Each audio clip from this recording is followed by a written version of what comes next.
this morning I'm wanting to share a message called Does God Care About Our Happiness? And you saw the little WhatsApp logo with the little emojis. And the pursuit of happiness is a global phenomenon. We even have movies about it. I think if you show that slide there's a movie called The Pursuit of Happiness. Anybody seen that? Will Smith? Great, you've seen this one. Last time I asked you about a movie, I think there was one person who had seen it, but wonderful. So this one you've all seen. And in the story, it's a 2006, basically a biographical drama around this guy called Chris Gardner, which is played by Will Smith. And Chris Gardner basically sells these medical implements. They bone density detectors, these little boxes that he carries around. And they as a family are really kind of struggling to make ends meet. And you can see the pressure on the family. They got one little kid. His kid is actually played, it's his debut by his kid, Jaden Smith, plays the little boy, Chris Jr. And in this movie, you've got this family, and you see they struggle to get by on a daily basis. And you can see the tension building up in the marriage, and you can see that the pressure is building up because there's not enough finances to sustain them. And you can see the wife's getting edgy, and they start fighting. Chris and the wife start fighting. And you can see how Chris goes and sees his clients, and he tries his best, man. You can just see this guy's heart. He's trying his best as a salesman. Is anybody here in sales? Okay, so you can relate to how sales can be tough. Look, you guys are probably born salesmen, so it's not tough for you. But I've been forced to do some sales, and let me tell you, it's not easy. You know, we got a little business, baby bags business, and man, I tell you, if there were ever two people that were not natural born salespeople, it's my wife and myself, you know. But so now what you do is you pay a lot of money to buy this business, and you buy a lot of stock, and you go to these events or these expos. I think I've shared this with you. And you fly up to Johannesburg, and it's in the Coca-Cola Dome, and there's like about 60,000 people a day that come through and come and see your little stand. But you're like one of like, I don't know how many, 300 or 400 stands in this massive kind of arena. And initially, it's difficult. I remember our first expo. We were like, man, what's that deer in the headlight? You know, just kind of standing there and looking at everybody else, and kind of just standing behind our little table and waiting for somebody to come and say, can I buy one of your bags? Obviously, you know, you've paid for your stand, you've bought flights, you've booked into a hotel, you've paid for your children to be somewhere else. You spent thousands of rands to be up at this expo, and you realize, okay, after a few hours, nobody's coming up to you and saying, can I buy one of your products? And so we had these little flyers, and I remember we just started looking what the other people are doing. And they were trained salespeople, man. They were engaging the people and walking up to people and, can I show you my product? And there were even people with little mics like this and doing demonstrations, tricks and everything like that. And we just standing behind our little stand waiting for people to come. Man, and I said to her after a while, okay, listen, we're not natural salespeople, but we paid a lot of money to be let's start doing something. And we took that pack of flyers, and my hand just started automatically handing out flyers. You know, it's just when you pay that much money, your hand starts doing amazing things. And my mouth started opening, and I started speaking. I said, these are amazing bags. I mean, it's actually like ladies' business, but I'm selling this stuff like hotcakes. And it was amazing. We stepped out of our comfort zones, and we became salespeople. We're still not natural salespeople, but let me tell you, me and my wife, we can sell a bag. It only happens twice a year, and we do that far away where nobody can see us. Sometimes people in the shofar churches, they also have babies. They come to these expos. Then we're like, oh, my goodness. Okay, let's just swallow our pride and we sell bags. But the sales job it's a challenging job, and it's not necessarily for everybody. And this guy, he's a natural salesperson. And you just see him getting rejection after rejection and one or two sales coming through, but he's not selling enough bone density scanners. And eventually his wife is fed up. She says, I'm out of here. Take the kid, I'm going to New York. And things start going downhill for this family from there.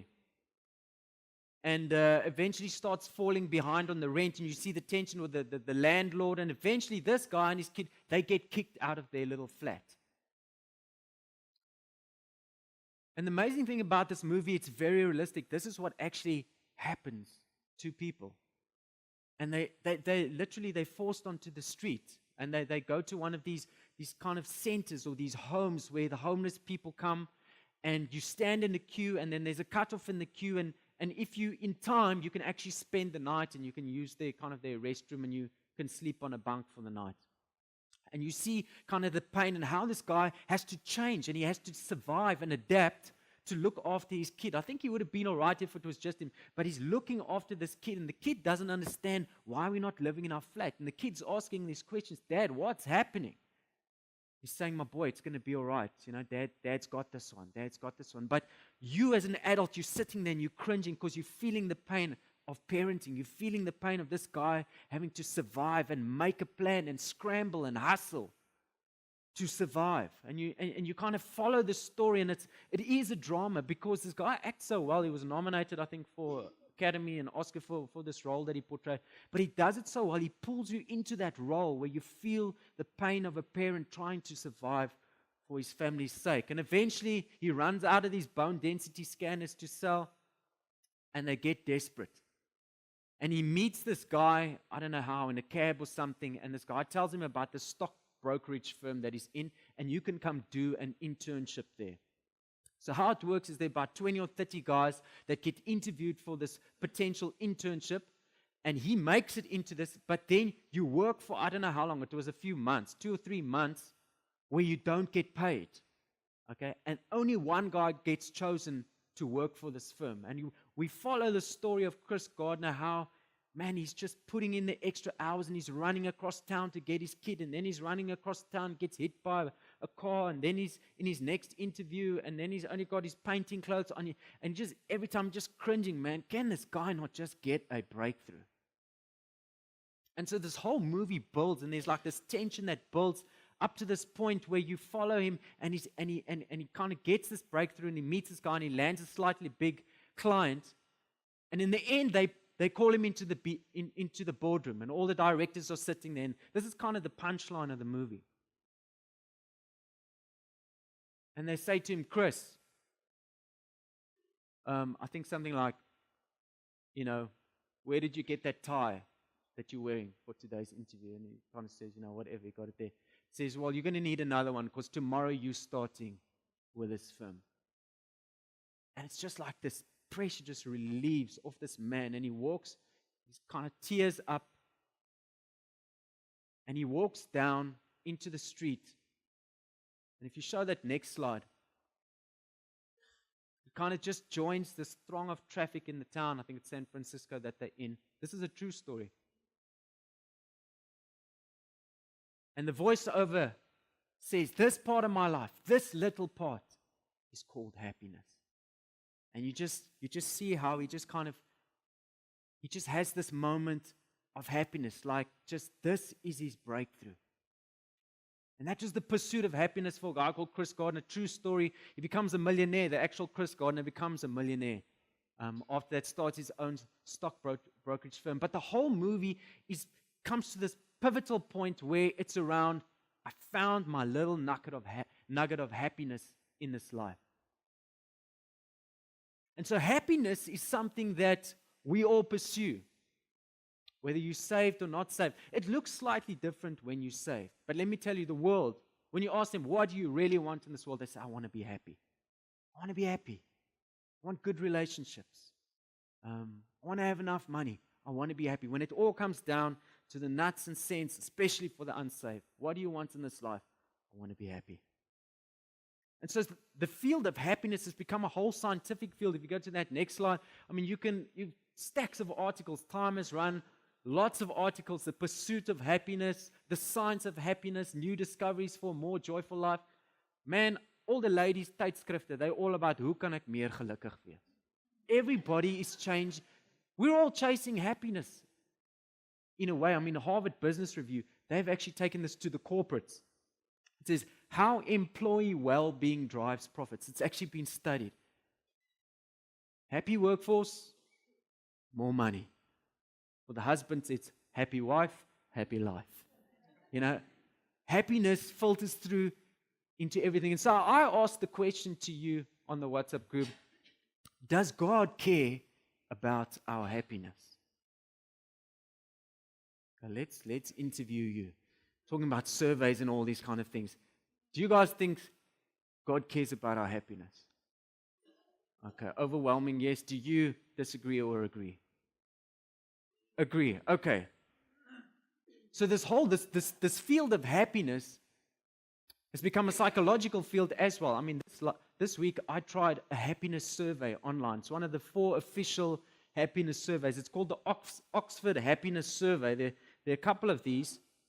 The Oxford Happiness Inventory by Argyle and Hill, the Subjective Happiness Scale, the Satisfaction with Life Scale, and the PANA Scale. There are about 4 official happiness surveys or scales or surveys that you can go and do online. So I did the Oxford one this week. Random questions. I'm like, how on earth these people going to tell me if I'm happy or not? So 1 is like you're slitting your wrists, and 6 is you're faking it, okay? 2 happy. So there's actually 2 happy. So you get either between a 1 and a 6. I scored a 4.8. Praise the Lord, I'm happy. I'm right in the sweet spot where they said you're not faking it, but you're genuinely happy. Praise the Lord, you know. And so go and do it this week. Go and do the Oxford Happiness. It takes you 5 minutes, not even 5 minutes, 3 minutes. And within 2 minutes, they've emailed you the real results of the survey. So scientifically tested survey. I'm a 4.8 on the Oxford Happiness Scale. But what does the Bible say about happiness? And if we go to Psalm 1, the amazing thing is that God addresses happiness. I'm going to read that for us. I'm reading the New King James Version. It says, "Blessed is the man who walks not in the counsel of the ungodly, nor stands in the path of sinners, nor sits in the seat of the scornful, but his delight is in the law of the Lord. And in his law he meditates day and night. He shall be like a tree planted by the rivers of water, that brings forth its fruit in its season, whose leaf also shall not wither, and whatever he does shall prosper." Next slide. "The ungodly are not so, but are like the chaff which the wind drives away. Therefore the ungodly shall not stand in the judgment, nor sinners in the congregation of the righteous. For the Lord knows the way of the righteous, but the way of the ungodly shall perish." If we can just go to verse 1 again. So what I'm wanting us to do this morning, I said it's an expository sermon, so we can try and break this up a little bit, try and, get some insight and unpack what this psalm really means. So who wrote Psalm 1? It's Psalm 1 to 41 is book 1 of the Psalms. They say mostly attributed to David. This one doesn't say specifically that David wrote it, but most scholars guess that David wrote the Psalm. So let's unpack that a little bit. It starts with the word blessed. Blessed. Now, if you go and Google dictionary definition of blessed, it speaks about joyful happiness, okay? If you read some other translations of this psalm, the first word blessed, for instance, the New Living Translation says, "Oh, the joy of the man." Oh, the joy. Young's literal translation literally means, "Oh, the happiness of the person who walks not in the counsel of God." Does God address our happiness? Yes. He's addressing it right here. Psalm 1. Happy is the man. Now the woman is saying, what about the woman? Okay, so the Hebrew word there for man is the word ish, I-S-H. And I explained to you last time, the Hebrew words sometimes have about 3 or 5 or even 7 meanings. So ish can also mean happy is the godly person. Okay? So ladies, don't feel excluded. You can also be happy. Happy. So let's read that first sentence again. It's amazing how I read about nearly 10 translations and how they kind of all differ and are interpreted differently. So this New King James Version can also say, happy is the godly person. Okay? Happy is the godly person who does what? So we're all waiting for, this is like the holy grail of psychology and kind of being a person. Happy is the person that does what? Please, Bible, tell us. Okay. And the amazing thing is the psalmist then doesn't actually go and tell us what it is. He tells us what it not is. So he goes into the negative and he makes 3 negative statements. He says, you want to be happy, don't do this. Number 1, who does not walk or walks not in the counsel of the ungodly. So I've got a few props here for you today. So these are the ungodly people for this morning, okay? I drew these pictures. I had to Google how to draw an unhappy person. It actually shows you. If you go on Google images, do they look unhappy? And can you see from there? Is it close by? Okay, there we go. So there's my 4 little unhappy. That's actually a man. That's a woman. If you can, that's my attempt at a dress. Okay. So here's the ungodly people. Okay. And the psalmist is saying, happy is the person or the godly person who walks not in the way these people tell you to walk. So I'm going to hang them over here. Okay, there's our ungodly people. And the psalm is saying, you want to be happy. Don't listen to the advice that you get from the ungodly. Michael Goebel, who sometimes comes to our church here, made a really definitive statement a while back. He says, show me a man's friends and I'll show you his future. Show me a man's friends and I'll show you his future. 1 Corinthians 15 says, bad company corrupts good morals. I don't know about you, but I've seen many friends and even some family members who chose the wrong friends at an early age, and they're still paying the price 20 years later for having the wrong friends. People, if you want to pray something for your kids, pray for their friends. From a young age, me and my wife have done it many times. We like, met wie speel jy, William? Met wie speel jy, Margaret? Wie is hulle ouers? Waar bly hulle? You know? What's their house like? Do they believe? Because we know it's not just about what happens now. These kids are going to grow up together and they're going to spend a lot of time together. I mean, that's my salvation story. I got delivered from the wrong group of friends. I don't have time to go into that, but that's what God saved me from. That group that was pulling me into the wrong things. Praise God, just before stuff got hectic, God literally came and saved me. But it was hard. I had to walk away from a bunch of friends I'd known for like 12 years and find completely new friends. That was God's biggest intervention in saving me, giving me new friends. And the word is saying, you want to be happy, don't listen to the ungodly people. Don't walk like they tell you to walk, okay? Secondly, nor stand in the path of sinners. Happy is the person that doesn't stand in the path of sinners. So here's my path or my road. Okay? Here's the path that's lying over here. It's the path of sinners. I wanted to have a broader box, but because the way of sin is really comfortable and there's smoke machines and lights, and it's really, the whole path of the sin is really attractive, okay? The word is saying, you want to be happy, don't sin. Don't sin. And some of us are sitting here in sin and we're thinking, why am I not happy? Why am I genuinely not happy? And there's sin in your life. For some, it's big sin and obvious sin. For others, it's like you've even forgotten that you haven't forgiven that person, and it's just becoming bitterness, slowly but surely. But it's sin. And you're chasing happiness, asking God, why am I not happy? Pray that the Holy Spirit, He's the one that comes and convicts of sin, righteousness, and judgment, that He would come and show you. And let me tell you, I sinned many times this week. Not like hectic stuff, but I lost my temper once or twice. Shouted at a kid or 3. Had to repent to them, had to repent to God, repent to my wife. I sin every week. Okay? It's what you do with that sin. It's whether I'm going to say, okay, I'm too proud to say I was wrong. I'm going to come before God and say, please, God, wash me with your blood, make me new.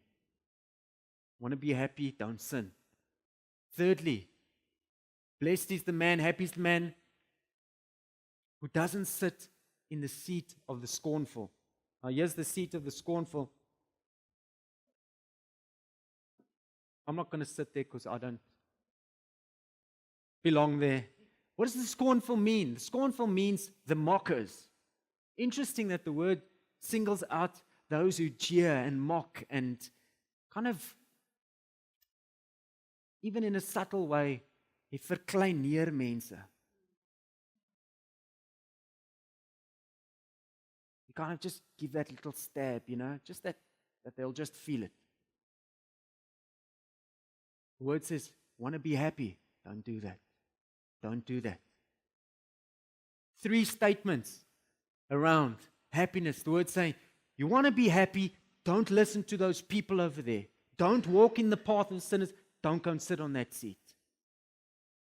Interesting that David addresses happiness with 3 negative statements. Okay? Verse 2. But. I love the words but or therefore in the Bible. Because that means something's just been said, but. Here's the point. Here's the whole thing. Here's the chains. But for me is that like that English word, a juxtaposition. It's about the only word I can remember from English language training. But it's something that's opposite. So you want to be happy, don't do that, but. Okay? But. His delight. I thought about this delight. The word could have used so many different variations here. His obedience to the word or to the law, his commitment, delight. Delight is quite a descriptive word. It's not like you like something. Delight is like, man, this is like pudding on a Sunday afternoon. It's what you wait for all week. Delight. Turkish delight. We were in Turkey 2014. We were blessed by my parents and we could go visit them in the east. And then we had a few days to kind of kill. And we said, which country can we go and see? Dad and Mom sponsored our tickets to Saudi Arabia and we can go kind of see something around there. We got like 4 or 5 days. And we decided, let's go to Turkey. Let's go to Istanbul for all 4 days. And man, it was amazing. As you know, I quite enjoy nice food, and I like architecture as well. Now, Turkey and Istanbul is packed with great buildings and great food, okay? So I have mentioned this before, I'm quite a lamb fan, So in Turkey, there's way too much lamb for one country, okay? And then they've also got this little authentic pudding or things that like the grandmothers have been making for like hundreds of years called baklava. Does anybody know baklava? Okay, now people, there's a difference between South African baklava and authentic Turkish baklava. Okay, I've tried baklava in South Africa. It's basically just golden honey poured over a bit of pastry. Okay, and they sprinkled some peanuts there. Okay, that's not baklava. In Turkey, you find original like baklava. Okay, so me and my wife, we book into our little hotel for the 4 days, and we're in the old part of the city, and man, I'm so excited, and we got our tour guide, and we meet up with the tour guide, and she starts taking us on this tour, and Juan, I think 2 slides on there, some pictures of it. So, man, they take us to various places. That top tower there, it's I think from about 500 after Christ. It's called the Galata Tower. You actually walk up to the top there. Incredible hand-built tower. And you got the Hagia Sophia, which is one of the oldest mosques in the world. It's also around about, I think, 500 after Christ. So originally, this was Constantinople, so it was Christian inhabited, and then the Turks and the Ottoman Empire kind of took over there. And so it's a very interesting kind of monument or chapel because you've got a lot of Christian features and then these massive Islam boards all over. It's like this mixed Islam and Christian art and decorations in this incredible mosque. You've got the blue mosque there at the top. This statue at the bottom, they're talking about, I don't know if the tour guide was lying, but they're talking about 1,500 before Christ. So it's like the Egyptian obelisks that were kind of donated to the people in that part of the world. So it's in the old part of the city. But if you're into old buildings, Turkey is the place you want to be. Okay, so if architecture is your delight, man, you're going to get a lot of delight. I remember we'd go out in the day, I'd come back at night and get my little journal. Where's my journal? I'd write in my journal, man, amazing buildings. I don't know what we're going to see tomorrow. Can't wait, exclamation mark. Next day we go out, more buildings, Then for breakfast, lunch, and supper, I'm like eating these shawarma things. Have you seen these shawarma? Wherever you go, there's just these massive shawarma things, and they just carve it off like that. I think there's a picture of me there. I actually had lamb 6 days in a row. I don't know if that's like illegal or kind of bad for your system or whatever, but that's what I did, okay? And then, of course, you needed pudding, which is like, I don't know, grandmother Turk's recipe. And so you walk into these coffee shops, and it's like since 1724, that's how old the coffee shops are in Constantinople or in Istanbul. And I just remember getting back at night, writing down my diary, oh, the buildings, oh, the baklava, oh, the lamb. Lord, how much delight. We're talking about delight here. How much delight can I get? I remember like day after day, it's like, Jesus, you have blessed me, sending me to this place. And the Lord is saying, yes, my boy, I have blessed you, enjoy it.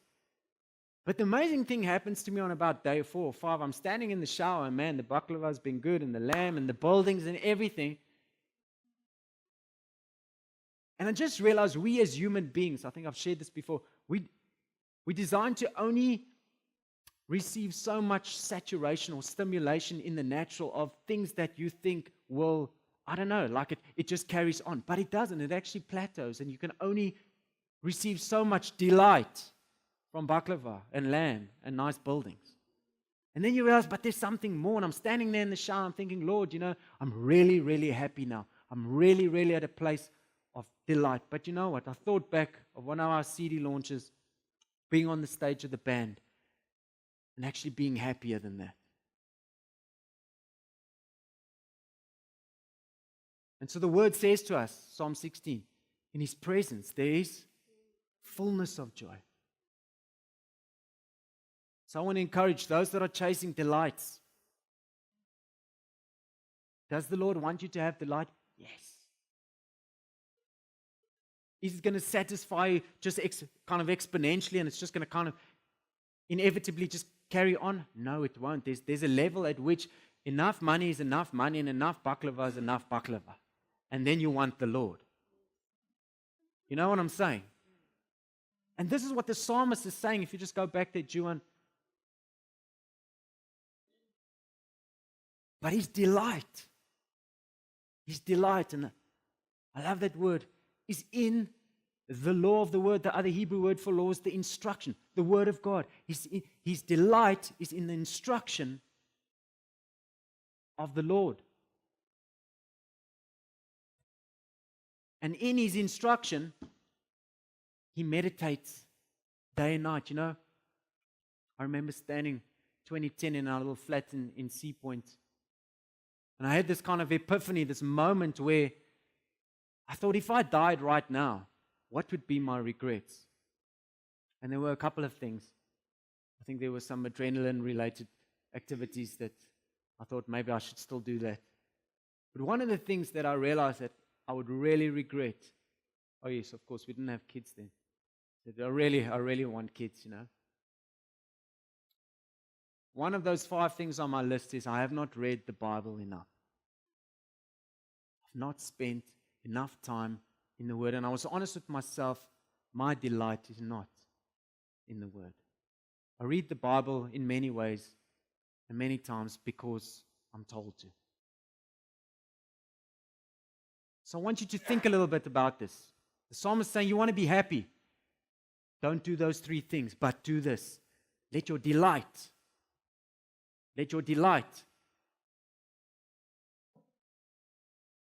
be here. And I want to ask you this morning, genuinely, is your delight like I had a little bit of delight from my Turkish fetishes?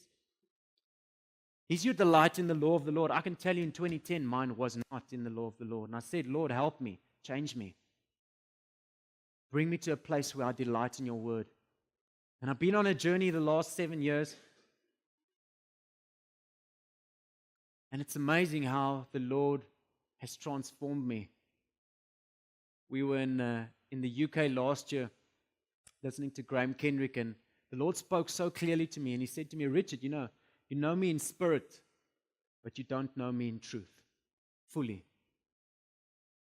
What the Lord wants us to do, he wants us to know him in spirit. And in shofar, our natural inheritance, man, we get the spirit things, We can pray in tongues. We can do prophecy. We can proclaim. We can be out there. The spirit things we don't struggle with. But sometimes I'll ask a few questions around our understanding of the fullness of truth. The Lord has told me, I want you to know me in truth. And so I've been the last year and a half on a journey, just self-study. In the mornings, not often, but I get up, I'm in the Word, I'm on free websites where you can learn about the Bible. And if you ask me now what my delight is, let me give you an example. Last week, I had a really busy weekend. I decided Monday morning I'm taking off a little bit, okay? Thought, what can I do? How can I treat myself? Been a busy weekend, been going flat out. And so honestly, my experience and my expression of delight was taking the morning off and being on theological websites trying to study the Bible. That's how I spoiled myself. And you can ask her, in December we're on the farm, and she's frustrated with me because I'm breaking away the whole time in our holiday, and I'm trying to study the Bible. And I'm looking on websites. I'm going to enroll for a master's degree in theology. That's where I'm at now. If you can spoil me, let's talk about the Bible. Was I there 7 years ago? Absolutely not. No. My delight was in musical instruments and other things. And so the Lord's taken me on a delight transformation. And the word is saying you want to be happy. You want to be happy. You want to score 4.8 on the happiness test. Don't do those three things. Let your delight be in the law of the Lord and meditate on it day and night. I've spoken to you about meditation. Meditation is something that we don't fully understand. I told you last time, the Eastern people get it, right? So they basically, we've even got family members, they go and book into like some place here where you get basically locked up in a room by yourself for 3 days. And the whole purpose is sit on a hard wooden floor in a funny position. And the whole object of the exercise is to clear your mind until eventually there's nothing. There's nothing. And then they say, well done. Well done. Eastern meditation. And we think meditation is a spooky, like Eastern weird word. Meditation comes from the Bible. The only problem is we Christians, we don't understand meditation. The Bible is saying you want to be happy. Let your delight be in this and meditate. Meditate on this. Meditate. What does meditate mean? Christian meditation is get your mind as full of as much of God as you can. And then you're starting to meditate on the right things, okay? Eastern meditation, nothingness. Nothingness. Christian meditation, God, God, God, God, God. Fullness of God. And so I don't know how many of us are sitting here this morning thinking, man, I haven't cracked this happiness thing. And the word is saying, you want to be happy, you need to spend lots of time here. In the day and in the night. And in the day and in the night. And in the day and in the night. And in the day and in the night. This is where we need to be spending a lot of time. This is our happy place. This is our happy place. This is my little desk. It stays there. This is where I spend a lot of time. We were watching a movie on Friday night. And also a movie by Will Smith. And It's a movie called Hitch. Has anybody seen Hitch? Hitch. Okay, so Hitch is a guy in New York. Talking about a lot of movies this morning. Hitch, I actually work as well. We don't just watch movies at home. So Hitch he's a professional date man. He's the date guru. What do they call him? The date doctor. Okay. So the movie's about how he sets up all these different dates and how he coaches the guys. It's very funny how he coaches the guys to get the impossible ladies. You know, there'd be like a lady that loses a dog, and then the dog would run out, and then he'd give them the dog and make them go and lie in front of a taxi. It looks like the taxi's ridden over him, and then the guy kind of drags the dog to the lady, and then they're like, wow, you saved my little dog. And then they go on a date, and then it's amazing how he kind of coaches the people through these dates. But there's this one client called, the main character, called Albert Brenneman. He's a tax advisor in this law company of this lady who's like super wealthy, super famous, and super pretty. But Albert is not your traditional kind of Hollywood pretty guy. Albert's he's a football player. He's quite set, and he's got really bad kind of habits and kind of messes his food all over himself. And so he's really clumsy.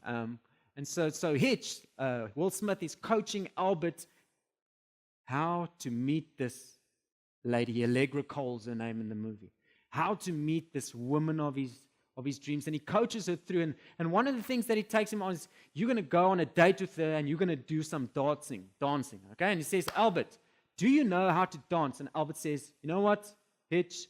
There's one thing you don't need to worry about. It's my dancing. And then Albert starts doing his dancing moves. And he says, don't worry, this base I've got covered. Everything else you need to coach me, but dancing I've got covered. And I'm going to try and do this. But he says, what did he say? Like, make the fire, And then he says, make the pizza, make the pizza, make the pizza.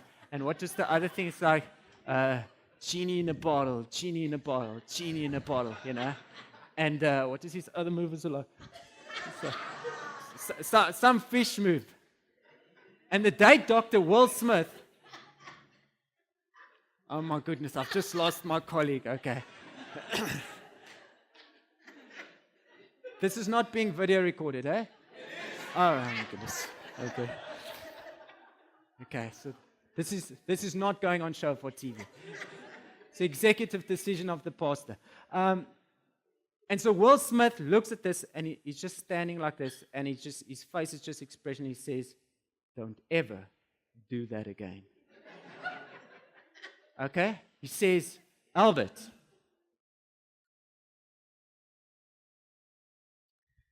where you live, it's right here, hands tucked in, and all you're doing is this.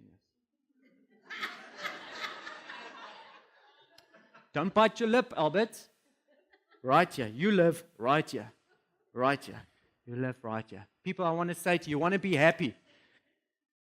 You live right here.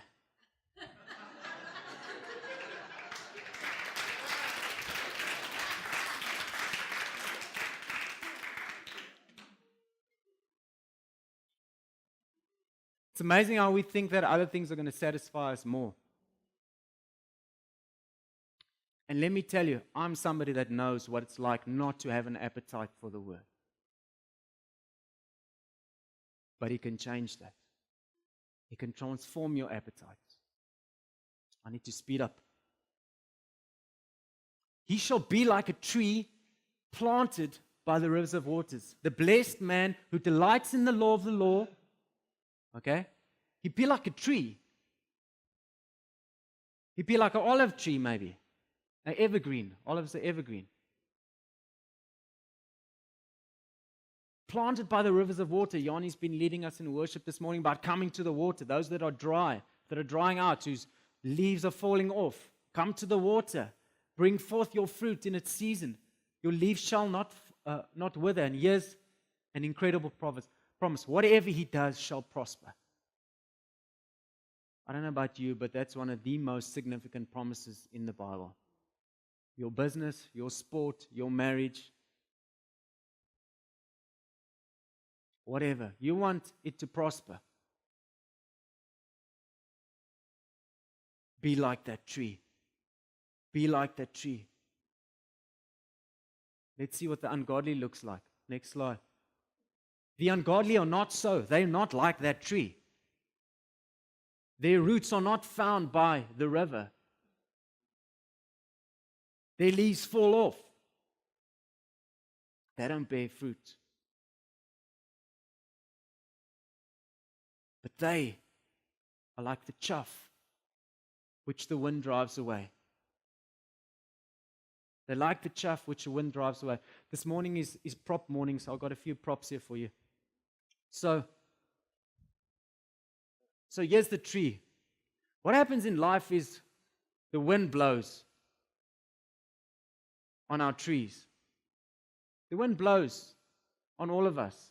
Sometimes it's a light wind. Sometimes the pressure goes up and the wind starts blowing quite a lot more. And sometimes it really ruffles our leaves and our feathers. And so the challenge is, will your tree stand? Will your tree move? Your tree will move. But if you're rooted at the water and your roots are strong, the winds of life are not going to blow you over. Chaff is different. The ungodly, the word is saying, they're not rooted. They're not at the water. So when you bring the chaff before the winds of life, it looks different. They get blown away.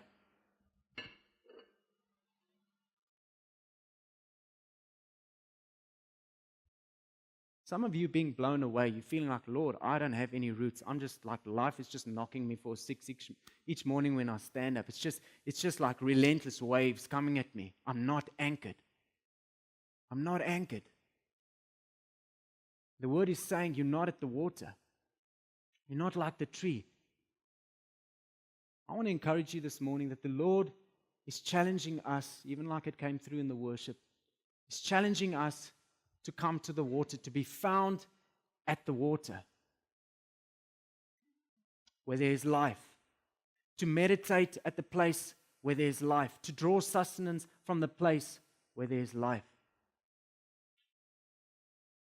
So as the band comes up, I want us to stand this morning.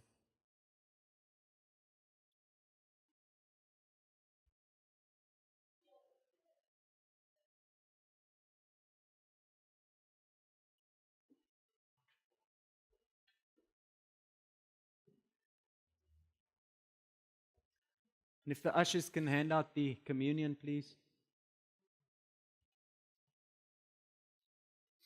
I'm wanting to ask us a few simple questions this morning. We're talking about happiness. Does God care about our happiness? We've said yes, He cares about our happiness. He addresses it head on. So does God care about our happiness? Yes, He cares about our happiness, but He also defines the way we're truly going to be happy. And so many of us here, you're not fully happy. You may be scoring a 3.5 on the Oxford happiness scale.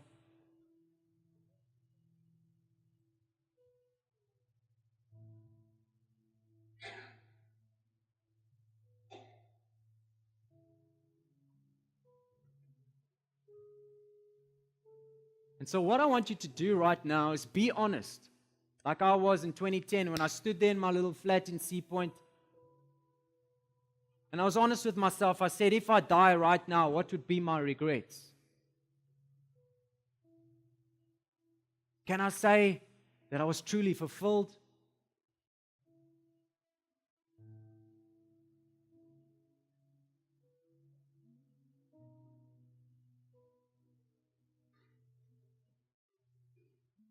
Can I say that I'm truly happy?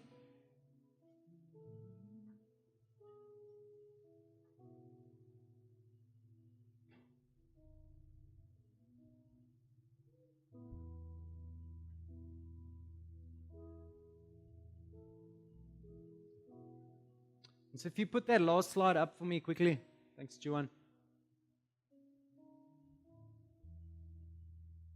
Some of you are not happy this morning because you've got the wrong friends.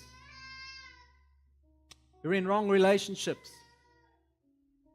Some of you in relationships that the Lord's already challenged you. Get out of that partnership. Get out of that business deal. You're unequally yoked. You're listening to the wrong advice and you're wondering, why am I unhappy? Some of us are just in plain sin. And let me tell you, it's not a problem because Jesus has made a way for our sin to be covered. I shared with you how I get challenged each week with sin. But if you continue down the path of sin, you will be unhappy. Some of you, I spoke about mocking, and mocking is a strong word. I don't believe there's mockers in this church. But some of us have got sharp tongues. And sometimes it borders on sarcasm, and you're hurting people and you don't even know about it. You call it humor. I want to tell you this morning, some of you, you think you're being funny. You're hurting some people. Our tongues are instruments that can do amazingly great things. They can break down just as much. Some of us need to consecrate our tongues this morning before the Lord. The word's saying, you've got a tongue that's undefiled or defiled, you will not know true happiness. And the main thing I want us to respond, because I believe people here want to be happy. Some of us need to come live here in this space, in the Word, day and night. Be filled with the Word. I'm not talking about hours. We don't all have hours. Just a few minutes. The Lord sometimes just needs a few minutes of your time to be in the Word, to be fed.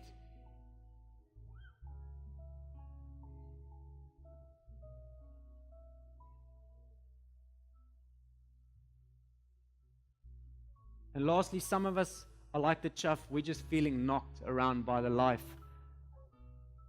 winds that life gives at us. And we're just like, Lord, where is my anchor? So what I want us to do now is, if you can relate to any of those 5 categories, I'm not going to call anybody forward this morning. This is between you and the Lord. As every eye is closed, if you can relate to one of those categories, just slip up your hand. I'm going to pray for you there where you are. And so over the bread and wine, what I want you to do right now, you can do this better than I can. Bring this before the Lord. Your category, the thing you're struggling with or the thing that you're wanting. If you're saying, Lord, bring me to that place where you transform my delights from the stuff that I'm chasing in this world, even sport activities. It occupies my mind. I talk about mind time. Sometimes things that invade your mind, it's all you can think about. When you wake up in the morning, you're thinking about that thing, or you're thinking about how I'm going to do this. Sometimes that thing becomes an idol, and the Lord actually wants to bring you to the place where you're thinking about Him. You're thinking about His Word, meditating. The word meditate means to think, to ponder, to reflect. Where He brings us to a place where you're thinking, you're pondering, you're reflecting on the Lord. He's saying, when you get to that place where you're thinking about me, you will be truly happy.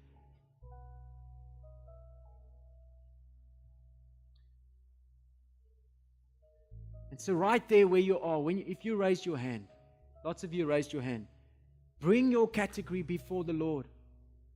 Bring your category. Maybe you got the wrong friends. Maybe you're in sin. Bring your sin before the Lord.